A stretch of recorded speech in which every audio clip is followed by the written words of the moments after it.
నమస్కారం. 2023 వరంగల్ తూర్పు నియోజకవర్గ ఎన్నికల ఫలితాలు చాలామందికి అంతుచిక్కని ఒక పజిల్ లాంటివి. ఒకవైపు చూస్తే ఏమో అద్భుతమైన అభివృద్ధి పనులు, పెద్ద ఎత్తున సంక్షేమ పథకాలు, మరి మరోవైపు ప్రజలు ఇచ్చిన తీర్పేమో దానికి పూర్తి భిన్నంగా ఉంది. సో ఈ విశ్లేషణలో మనం ఆ అంకెల వెనుకున్న అసలు కథేంటో చూద్దాం. ప్రజల మనసులో ఏముందో అర్థం చేసుకునే ప్రయత్నం చేద్దాం. రండి, ఈ రాజకీయ సమీకరణాన్ని లోతుగా పరిశీలిద్దాం. ముందుగా ఈ నంబర్ చూడండి, 1100 కోట్ల రూపాయలు. ఇదేదో చిన్న మొత్తం కాదు. వరంగల్ ప్రజలకి ప్రపంచస్థాయి వైద్యసేవలందించాలనే లక్ష్యంతో కడుతున్న ఒక భారీ మల్టీ స్పెషాలిటీ హాస్పిటల్ కోసం చేసిన పెట్టుబడి ఇది. అంటే భవిష్యత్తు తరాల ఆరోగ్యానికిస్తున్న ఒక పెద్ద భరోసా. ఇక ఈ నెంబర్ చూడండి, 1100 కుటుంబాలు.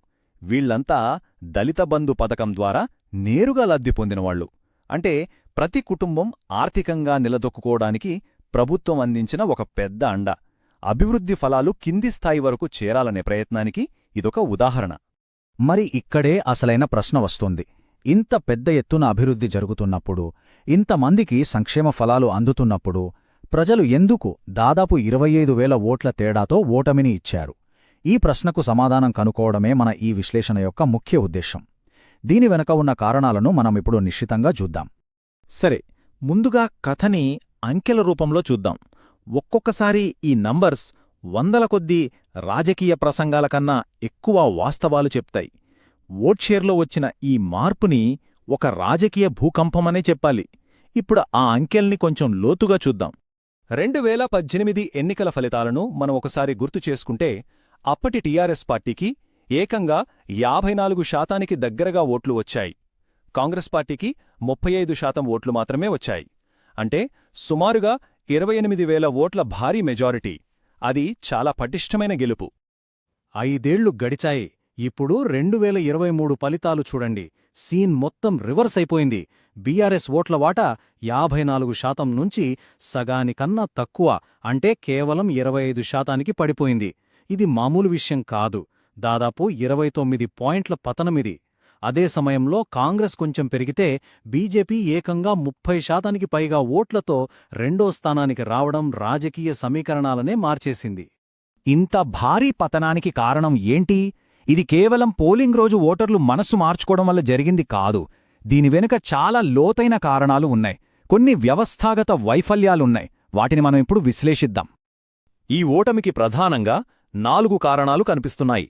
1. వరంగల్ జిల్లా మొత్తం మీద అధికార పార్టీ ఎమ్మెల్యేల మీద ఉన్న ప్రభుత్వ వ్యతిరేకత. 2. నియోజకవర్గంలో గెలుపోటములను ప్రభావితం చేయగల పద్మశాలీ సామాజిక వర్గాన్ని దూరం చేసుకోవడం. 3. ఊహించని విధంగా బీజేపీ పుంజుకుని కాంగ్రెస్ వ్యతిరేక ఓట్లను చీల్చడం. ఇక చివరిది 4ది, క్షేత్రస్థాయిలో పార్టీ కార్యకర్తల్లో నైతిక స్థైర్యం దెబ్బతినడం. ఇక్కడ మనొక సున్నితమైన విషయాన్ని అర్థం చేసుకోవాలి. పద్మశాలి నేతా కార్మికులు తమను చాలా అగౌరవపరిచారని బలంగా ఫీలయ్యారు. ఒక చిన్న సంఘటన, సోషల్ మీడియాలో వైరల్ అయిన ఒక ఫోటో వాళ్ళ ఆత్మగౌరవాన్ని దెబ్బతీసింది. దీంతో ఒక ముఖ్యమైన ఓటు బ్యాంకు మొత్తం దూరమైపోయింది.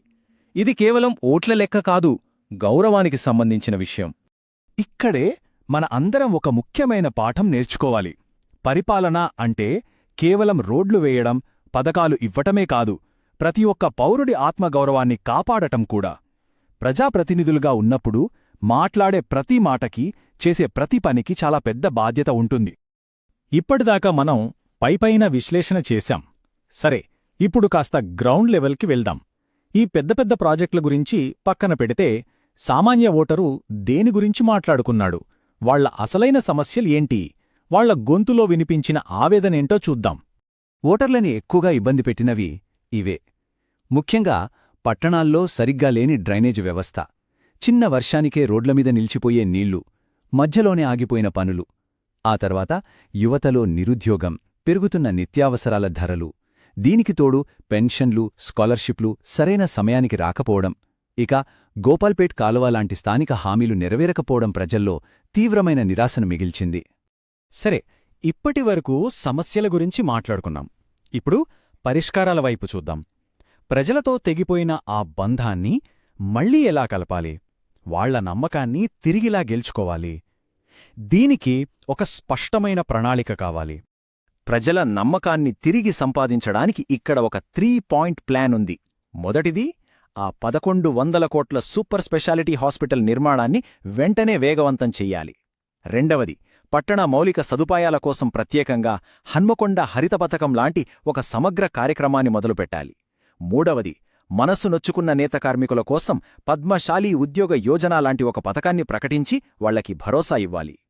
అయితే కేవలం ప్రాజెక్టులు ప్రకటిస్తే సరిపోదు. ఒక్కో వర్గాన్ని ఒక్కోలా చేరుకోవాలి. యువత కోసం ఐటీ జాబ్ మేళాలు, టెక్నాలజీ చదువులకు స్కాలర్షిప్లు ఇవ్వాలి. మహిళల కోసం స్వయం సహాయక బృందాలను యాక్టివ్గా ఉంచి హెల్త్ క్యాంపులు ఏర్పాటు చేయాలి. దళిత వర్గాల దగ్గరికి వెళ్ళినప్పుడు దళిత బంధు లబ్ధిదారులనే మన అంబాసిడర్లుగా వాడుకోవాలి.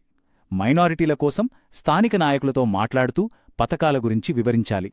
ఈ రోజుల్లో డిజిటల్ ప్రచారం అనేది రెండు వైపులా పదునున్న కత్తిలాంటిది. వాట్సాప్ ద్వారా మనం చేస్తున్న పనుల గురించి చెప్పడం, వాస్తవాలు పంపడం మంచిదే. కానీ మార్ఫ్ చేసిన ఫోటోల లాంటి ఫేక్ న్యూస్ని అస్సలు వదిలిపెట్టకూడదు. వెంటనే స్పందించాలి. ఓటర్ల డేటాతో వాళ్ళకి మాత్రమే కనిపించేలా యాడ్స్ ఇవ్వచ్చు, కానీ వాళ్ళ ప్రైవసీని ఉల్లంఘించకూడదు. ఆధునిక రాజకీయ ప్రచారంలో ఓటర్ గోప్యత, వాళ్ల సమ్మతి చాలా ముఖ్యం. భారతదేశం కొత్తగా తెచ్చిన digital personal data protection act అంటే డీపీడీపీ చట్టం కూడా ఇదే చెప్తోంది. వాళ్ల డేటాను జాగ్రత్తగా వాడటం అనేది చట్టపరంగానే కాదు, నైతికంగా కూడా మన బాధ్యత. రాజకీయంగా తిరిగి పుంజుకోవడానికి ఇక్కడొక వినూత్నమైన వ్యూహాన్ని పరిచయం చేస్తున్నాం. అదే చతుర్ముఖ సిద్ధాంతం. ఇందులో 4 శక్తులను మనం బ్యాలెన్స్ చేయాలి. దూకుడు శివ, స్థిరత్వం విష్ణు, సృజనాత్మకత బ్రహ్మ మరియు రక్షణ దుర్గా. మరి ఈ సిద్ధాంతాన్ని వరంగల్ తూర్పులో ఎలా ఉపయోగించాలో చూడండి. శివతత్వం ప్రకారం అలసిపోయిన నాయకుల స్థానంలో కొత్త, ఉత్సాహవంతులైన వాళ్లను రంగంలోకి దించాలి. విష్ణుతత్వం ప్రకారం దళిత బంధులాంటి పథకాలతో మన కోర్ ఓటు బ్యాంకుకి భరోసా ఇచ్చి స్థిరత్వాన్ని కాపాడుకోవాలి. బ్రహ్మతత్వం ప్రకారం నష్టపోయిన నేత కార్మికుల కోసం కొత్త పథకాలు సృష్టించి వాళ్ల నమ్మకాన్ని తిరిగి పొందాలి. ఇక దుర్గాతత్వం ప్రకారం ప్రతిపక్షాల బలహీనతల్ని ఎత్తిచూపుతూనే మన పార్టీ కార్యకర్తలను కాపాడుకోవాలి. చివరిగా వరంగల్ తూర్పు నియోజకవర్గం మనకు నేర్పిన అతి ముఖ్యమైన పాఠమేంటంటే, పాలన అంటే మనం చెప్పింది ప్రజలు వినడం కాదు, అది ఒక నిరంతర సంభాషణ. ఈ మ్యాప్ కేవలం ఒక భౌగోళిక ప్రాంతం కాదు, ఇది అక్కడ నివసించే ప్రజల ఆశలు, ఆకాంక్షల ప్రతిరూపం, వాళ్ల గొంతుకొక ప్రతీక. మన ఈ విశ్లేషణ అంతా ఆ ప్రజలను, వాళ్ల భావాలను అర్థం చేసుకోవడం కోసమే. గుర్తుంచుకోండి, కాంక్రీట్ రోడ్లు, సంక్షేమ పథకాలు, పెద్ద పెద్ద హాస్పిటల్స్ ఇవన్నీ కేవలం పరిపాలనలో వాడే పరికరాలు మాత్రమే. కాని అసలైన పాలనకు పునాది ప్రజలతో నిరంతరం మాట్లాడటం, వాళ్ల మాట వినడం, వాళ్ల గౌరవాన్ని కాపాడటం.